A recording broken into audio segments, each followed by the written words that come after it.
মূলত প্রাকৃতিক সম্পদের জন্যই মার্কিন প্রেসিডেন্ট ডোনাল্ড ট্রাম্পের নজর পড়েছে কানাডার দিকে, এমনটাই দাবি করলেন কানাডার বিদায়ী প্রধানমন্ত্রী জাস্টিন ট্রুডো।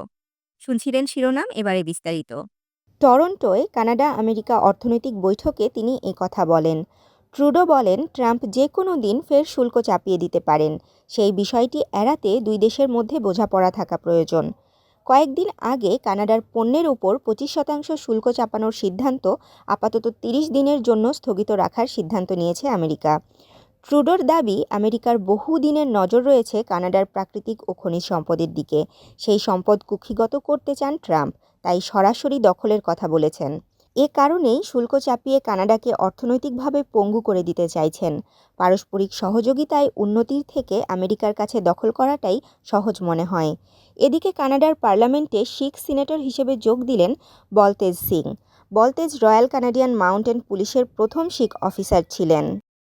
সিনেটর পদে নিযুক্ত হওয়ার পর কানাডার প্রাক্তন প্রধানমন্ত্রী জাস্টিন ট্রুডোকে সামাজিক যোগাযোগ মাধ্যমে শুভেচ্ছা জানিয়েছেন তিনি। তাশরিফা তৃষা, তরঙ্গ টিভি।